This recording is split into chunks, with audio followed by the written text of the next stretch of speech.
మేము సంఖ్య చెప్పకూడదు. చాలా నేను గతంలో కూడా చెప్పాను. రోజు కేటీఆర్ చుట్టూ తిరిగి 2-3 ఎమ్మెల్యేలు కూడా మాతో టచ్లో ఉన్నారు. అవుతారు సమయం మేము సరే ఉప ఎన్నికలు వస్తాయని వాళ్ళు ఊగినారు. ఇప్పుడు తెలిపోయింది కదా ఉప ఎన్నిక వస్తుందో రాదా అని. పోనీ ఉప ఎన్నిక రాకపోయినా వారికి మంచిది. ఎందుకు ఉప ఎన్నిక వస్తే మళ్ళీ పార్లమెంట్ రిజల్టే వస్తుంది బీఆర్ఎస్కి. సో ఒక రకంగా కేటీఆర్ ఉప ఎన్నిక రాకూడదని కోరుకుంటే మంచిది. మేము సంఖ్య చెప్పకూడదు. చాలా నేను గతంలో కూడా చెప్పాను. రోజు కేటీఆర్ చుట్టూ తిరిగి 2-3 ఎమ్మెల్యేలు కూడా మాతో టచ్లో ఉన్నారు.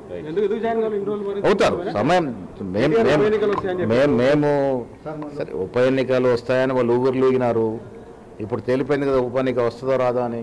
పోనీ ఉప ఎన్నిక రాకపోయినా వారికి మంచిది. ఎందుకు ఉప ఎన్నిక వస్తే మళ్ళీ పార్లమెంట్ రిజల్టే వస్తుంది బీఆర్ఎస్కి. సో ఒక రకంగా కేటీఆర్ ఉప ఎన్నిక రాకూడదని కోరుకుంటే మంచిది. మేము సంఖ్య చెప్పకూడదు. చాలా నేను గతంలో కూడా చెప్పాను. రోజు కేటీఆర్ చుట్టూ తిరిగి 2-3 ఎమ్మెల్యేలు కూడా మాతో టచ్లో ఉన్నారు. అవుతారు సమయం మేము సరే ఉప ఎన్నికలు వస్తాయని వాళ్ళు ఊగినారు. ఇప్పుడు తెలిపోయింది కదా ఉప ఎన్నిక వస్తుందో రాదా అని. పోనీ ఉప ఎన్నిక రాకపోయినా వారికి మంచిది. ఎందుకు ఉప ఎన్నిక వస్తే మళ్ళీ పార్లమెంట్ రిజల్టే వస్తుంది బీఆర్ఎస్కి.